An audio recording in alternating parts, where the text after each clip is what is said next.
Viewers and welcome. 8 February 2023 KSE 100 आज 209 point plus रहा और 41,732 की क्लोजिंग। एक टाइम पे इंडेक्स माइनस हो गया था, ताहम वो अपने लॉसेस को रिकवर करता हुआ फिर ऊपर। ये गैप है 41,302 की। जब क्लोजिंग हाई लगा था तो उससे नेक्स्ट डे ओपनिंग जो थी 41,670 की थी। तो ये मार्केट ने गैप्स जो हैं ये फिल करने होते हैं और डेली बेस पे अब ये 200 की रेजिस्टेंस पे आ रहा है और ऊपर फिर ट्रेंड लाइन जो ये इन दो पॉइंट्स को मिला के जो अगस्त 16 अगस्त 2022 को हाई था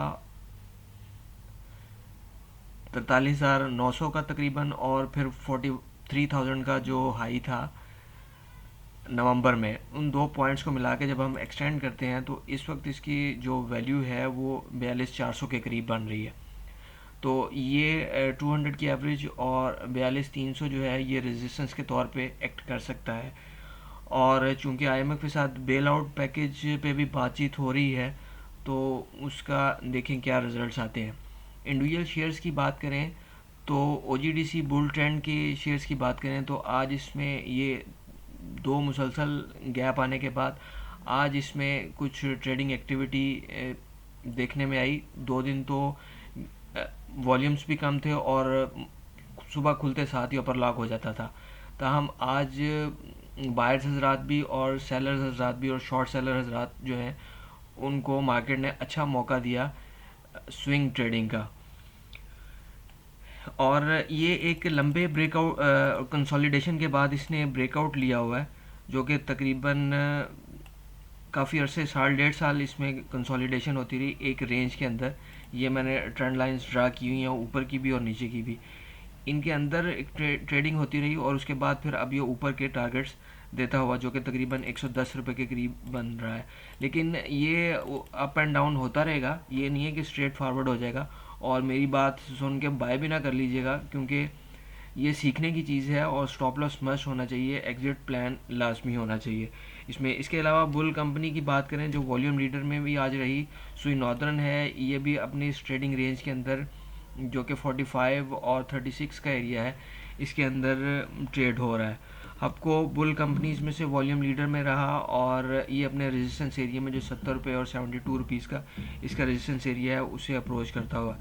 EPQL के आज रिजल्ट्स थे और इसके बारे में एक्सपेक्टेशन यही थी कि ये अच्छा रिजल्ट्स देगा, ताहम नहीं दिया, इसने डिविडेंड नहीं दिया।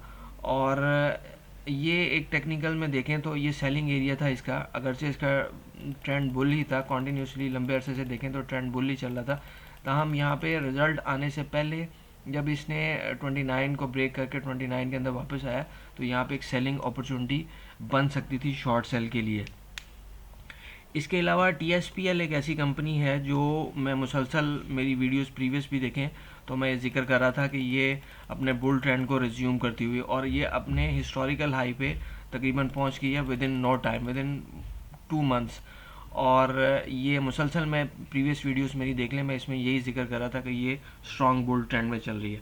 अच्छा, बियर ट्रेंड में जो कंपनीज वॉल्यूम लीडर में रही उनमें WTL है। ताहम ये जो बियर में है ये भी अपना बॉटम आउट कर रही हैं, क्योंकि पहले बड़े स्टॉक्स बढ़े हैं तो अब पेनी स्टॉक्स जो हैं वो मूव दे सकते हैं। इसके अलावा कराची इलेक्ट्रिक को देखते हैं तो ये भी तकरीबन बॉटम पे वॉल्यूम लीडर्स में रहा, अगरचा ये एवरेजेस के हिसाब से बियर ट्रेंड में ही है। इसके अलावा WGL की बात करें तो ये भी अपने वॉल्यूम्स को थोड़ा बढ़ाता हुआ, क्योंकि अभी पेनी स्टॉक्स की मैंने बात की है कि अब पेनी स्टॉक्स जो हैं वो थोड़ा बेहतर होना चाह रहे हैं। इसके अलावा सरले वॉल्यूम लीडर रहा फार्मास्यूटिकल में, चूँकि है ये भी बियर में ही, लेकिन बियर में ये अभी करेक्शन में आ रहा है तो ये इसका रेजिस्टेंस एरिया बन रहा है। इससे ऊपर क्लोजिंग आने की 60 रुपीज़ का रेजिस्टेंस एरिया, इससे ऊपर क्लोजिंग आने की सूरत में थोड़ा बेहतर परफॉर्म कर सकता है। इसके अलावा PRL है जो बियर ट्रेंड में होते हुए वॉल्यूम लीडर्स में रहा। तो ये इस तरह से ये सीखने की चीज़ें हैं। Thank you for watching the video.